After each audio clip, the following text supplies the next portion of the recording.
So congratulations, listening to those Manchester United supporters behind you. How much did you need that win?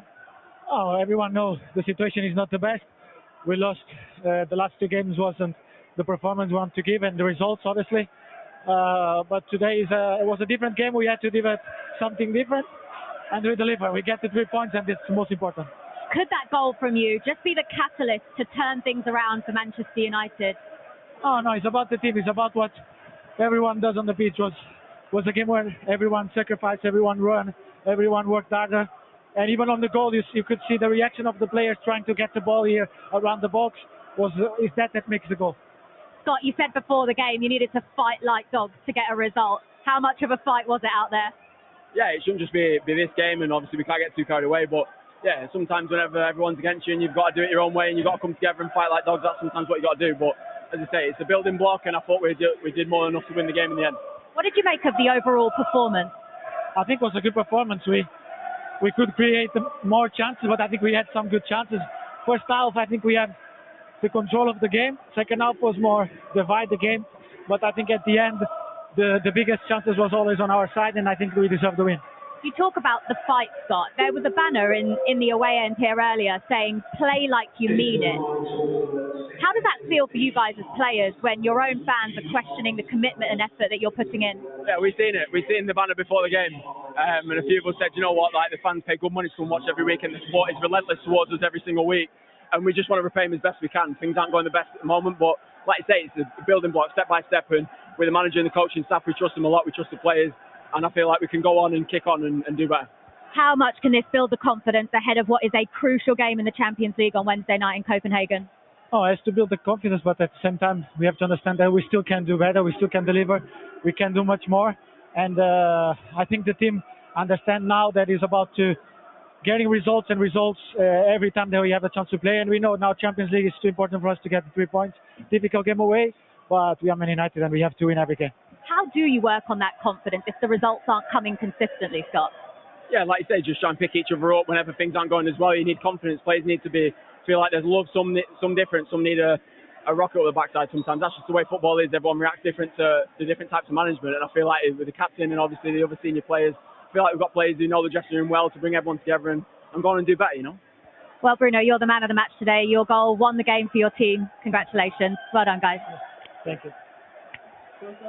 Welcome to Extra Time here on TNT Sports 1. Manchester United have just beaten Fulham by 1-0 in stoppage time. Erik Ten Hag is out to join us. Now, congratulations on the win, Erik. Just tell us how big a goal was that for you and how has that affected the mood in the Yeah. And we scored in the beginning and we scored in the end. But you score in the end, away from home. It's always the best moment to make the other difference, because for the opponent is then almost no time to get back.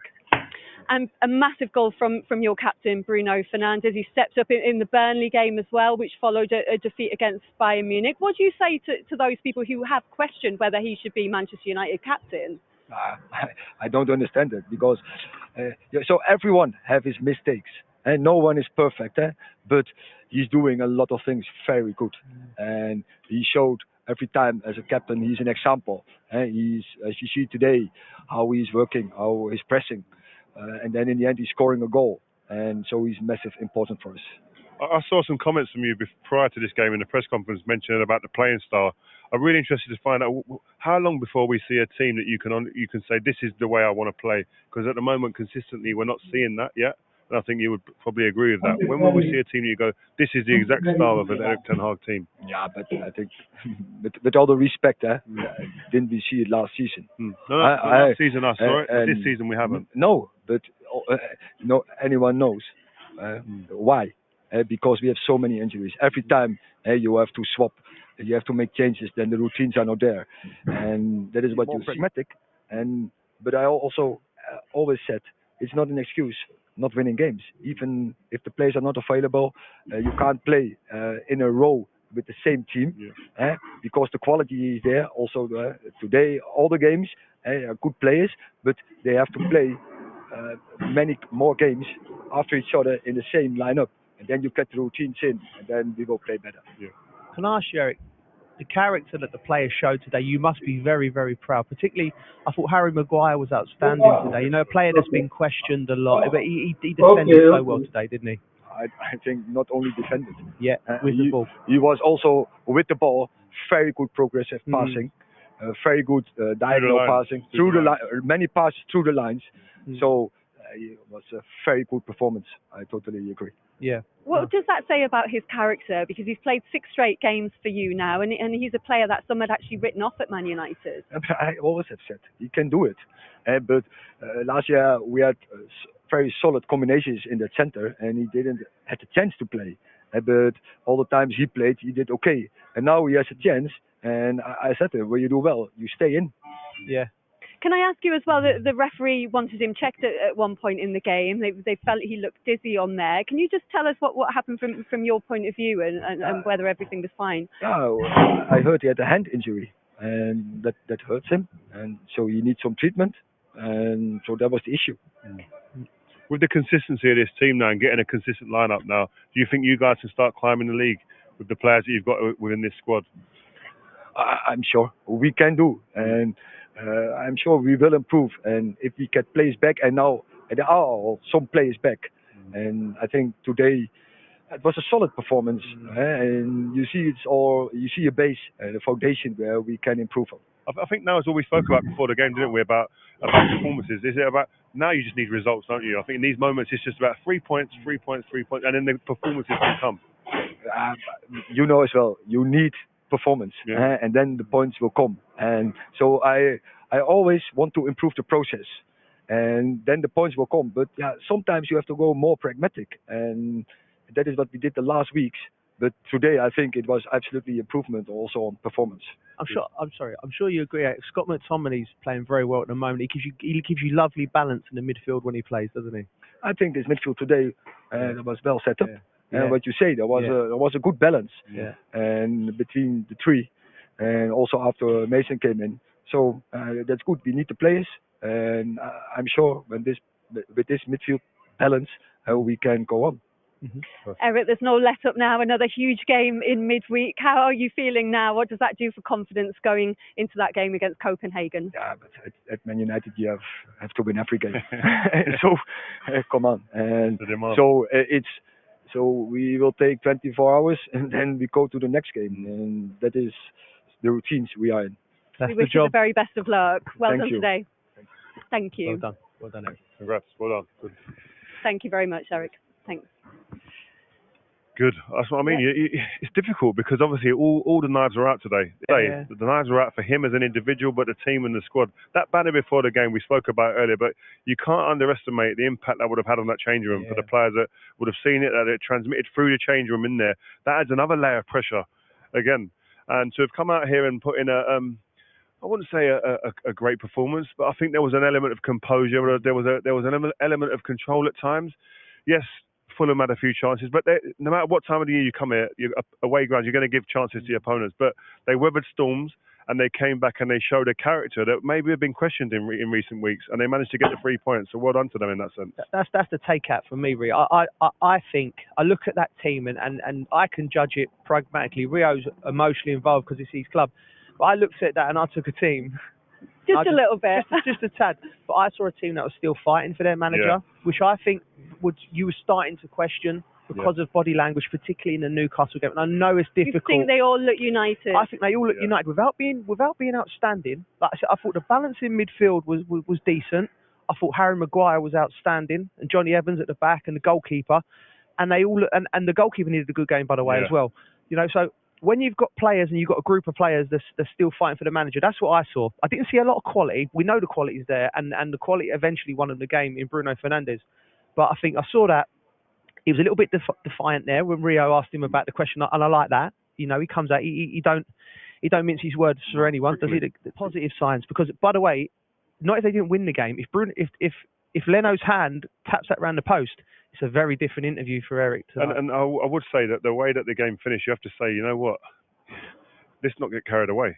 And I think that's an important thing for the dressing room, which I don't think they will. And I don't think the manager will allow them to do that. But they need to go on a run now. They need to gather some momentum. They can't have it where it's the inconsistencies of 1 week they do all right and get a 3 points and then they go and get beat next game in Copenhagen. They need to now churn out a run of games, 3, 4, 5, 6 games where they're getting back-to-back wins and to build confidence and momentum within that change room. Once they do that, then they can start looking ahead and actually putting their chests out and now, where are we now? What are we doing? They've got to get their heads down, keep their heads down and work. Even just getting that win in Copenhagen, then they've got Luton next. If they could win both of those before the international break, could you feel that they'd really kick on from there? And not I'm just thinking forward now to the Copenhagen and Luton game. Anthony was he fluffed his lines again today. He had an opportunity to score. So I'm thinking, if you put Marcus Rashford into that team, Højlund up front, I thought Mason come on. I think Mason coming in off that right-hand side, all of a sudden you've got two players who were key for England not long ago, Rashford and Mount. In the Højlund, who's they spent a fortune on, a nice balance in midfield. You need to win these next two games, but then things can start settling for Erik, and we might look back in 4 or 5 weeks and remember when Erik Ten Hag was under pressure at Man United, because you have to remember this team did got to 2 finals last year and they finished well. Won one of them, third place finish.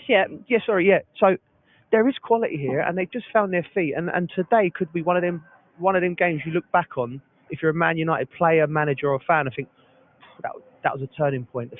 But Leno's fingers were 1 inch longer. It could be a lot different. Rio was thankful that they weren't. But he mentioned Joe there, Rio, Anthony, and there were some Man United fans booing him when he was substituted today. How much longer do you think Erik Ten Hag should and will keep faith with him? I don't know. I mean, you could see if we could smell the frustrations, let alone hear it from the away travelling fans. And listen, he's played 11 games this season, 0 goals and 0 assists. From an attacking player, that's not good enough, and that's the hard facts. I mean, you look today, you've got a 35-year-old on the opposite wing in Willian, and if you didn't know their ages and their career path, you'd probably go Willian. Would you rather have Willian on your team? You'd probably go Willian on what you're seeing right now. But listen, he has to improve dramatically. I think Garnacho, when Rashford's fit and comes back, which will hopefully be the next game, if Garnacho doesn't start, he's probably sitting there scratching his head, and if Anthony starts ahead of him, and I think that I'd be doing that. And I think that you have to have that competitive edge within the squad.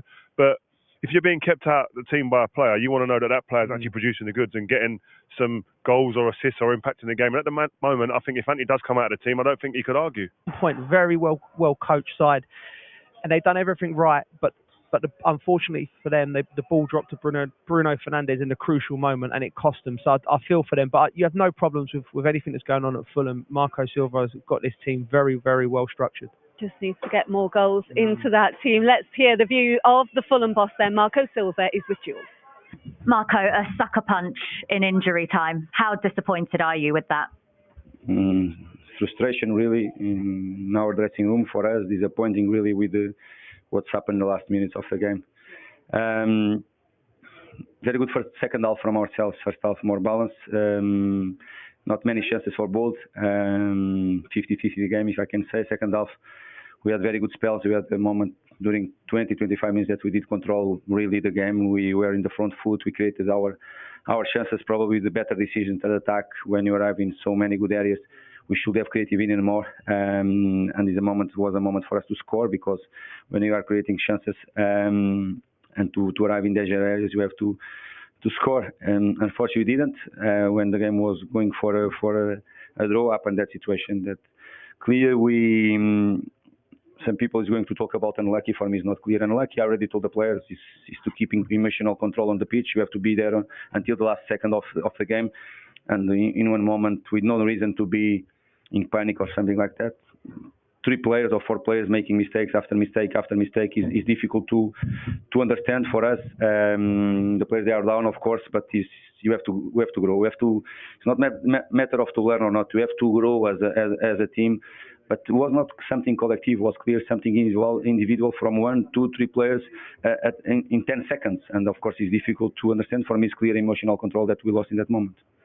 Rodrigo Muniz made his first Premier League start of the season today, but he came off the pitch in tears. How is he? He's in his knee. Let's hope it's nothing really serious. Of course, I don't have all the details right now. We have to go. We are going to assess him, but he's feeling a lot of pain. He felt something in the knee in one moment of the second half. So good performance from him, like we expected. He's growing. He's ready to fight for the position. He's ready to play. And let's hope nothing serious, because we need him ready. Thank you, Marco. Thank you very much. Thank you. Thanks very much, Jules. Yeah, worrying to see Muniz go off his first Premier League start today. Is it going to be a case, Joe, of them having to wait until January to sort out their goal-scoring problems and spend some of that Mitrovic money? Or do you think the answers are in the team? I don't think the answers to the levels of what Mitrovic brings are in the team. There's some good players there. You know, Jimenez was sought after before his head injury. I really felt for the young lad Muniz. I've been in that position when you know you've done something serious, you know, and it's always a tough one. And when you see a player leaving the pitch crying, I really feel for Marco Silva, because to be left at the end of the window and not being able to find a replacement. And listen, Fulham's not Manchester United. They can't 100, 200 million Fulham need to spend that money well. So they're going to need to find someone who's going to score goals. But the reason I've got no concerns is because the whole structure of the team and how it pans out. If you put a finisher in that team, they're going to be elevated to the top half of the table. I've watched Fulham 3 or 4 times. I've been impressed with them. Had the bulk of these shots on goal, 18 compared to United's 12, although 18 of the 18, 2 on target compared to United's 5. And it's United who come away with exactly what was needed for the players, the coaching staff, and for their supporters. How do you reflect on it now that the dust is settling? It isn't great football, and it's not what we, as Man United fans, what we expect to watch every game. But a win is a win, and it's been very, very difficult for the team to get those wins. So I think at the moment we accept and we take whatever we get. Football is very much about building on momentum. So hopefully this is a good start. It was won in a Manchester United kind of way, where the winning goal came late. And I know from being in that position, you hit bad spells and then you end up winning. The next game you win in a scruffy way, but it builds that momentum, it builds that belief. They're going to Copenhagen, as I said before. They're going to Copenhagen on Wednesday. They're going to play a game on a terrible pitch. It's a game they absolutely must win. I mean, if they don't win that game, it's very difficult to see them progress in the Champions League. So to have won this game and bringing that into the next one, that's fantastic. And you can see in the pictures we saw there what it meant to Bruno, what it meant to the manager. That win is something that they can, start a new period from. So let's hope it's more wins in the future. Let's have a look at the all-important moment then. Bruno Fernandes in the first minute of injury time. It's fair to say, Peter, they capitalised on some pretty generous defending. Well, first of all, Pellistri is doing something that we don't see very often from Man United when Anthony plays. He's going on the outside. Okay, he loses the ball. It's a bit of luck involved, a bit of kamikaze defending, not playing the ball well. It ends with Bruno. Bruno's actually playing a very difficult pass to Scott McTominay, who loses the ball, and then again he comes in. But this is brilliant, by the way. The way he sees it, he passes it on the wrong side of Reed in terms of the goalkeeper. The goalkeeper can actually, Leno gets a hand to the ball, but when we look at it from this angle, first we see that pass. That's a difficult pass, by the way. But when he gets the ball back, that little dummy, and then on the outside of Reed, goalkeeper's got no chance. He won't be able to see the ball until it's past him. I have to agree. I think that finish there was an excellent finish. I think when I said about moments of brilliance, they had a lot of that last season. You haven't seen too much of that individual brilliance win them games, apart from the Dalot against Sheffield United and now Bruno in a game like this, which, like we all said, for me was a must-win or a game they had to come away with something. And you saw that in respects of when Ten Hag brings on Varane in a few minutes to shut up shop and win that game. So I think it was an important win leading into the games they got coming up. And you would imagine that the home game against Luton, they win that game comfortably, and then they go into it and you can kind of build from there. Yeah, what a way then for Bruno Fernandes to mark his 200th appearance for Manchester United in all competitions. We should give credit as well, should we not, to Andre Onana and the United goal in that second half? I think just on Bruno, I don't think it's a coincidence he played a good game today. He was back in that number 10 role, and I think that's really important. And I hope Ten Hag has made, take notice of that being in there, he can actually have an impact on everywhere on the pitch. Whereas when he's on the right-hand side, it's difficult for him, because he's that kind of player. He likes to get involved. And we saw it right from the goal. He had the energy to go and chase and he got his teammates doing the same thing. But you know, when a team is in a kind of a crisis and not playing well, you need individuals to step up. And in those moments, Onana also stepped up. The two shots, it came very, very close to. First the shot where he saved, and it was a corner, and then from the corner, a bit of Timika's defending as well for Man United. But then he saved that as well. And it's important that these players are stepping up. I mean, they've been brought in. Onana's been brought in this season for quite a lot of money. He's already made some impact in the Champions League by saving that penalty against Copenhagen. And today again, he made two big saves and in a way saved his team 2 points. Yeah. I mean, this is a real show of character, and this is Onana's input. I mean, they are quite unorthodox saves, some of them, and the way he parries this towards the middle of the goal. I mean, Peter, what do you think? Do you think these are unorthodox? That is your word. It's a save. Yeah, but you tell me how you save it. Is that how you would have dealt with it? I wouldn't be able to say that now. The most important thing here is he stops the ball from going in the back of the net. And however he's doing it, it doesn't really matter. And especially at this point, you know.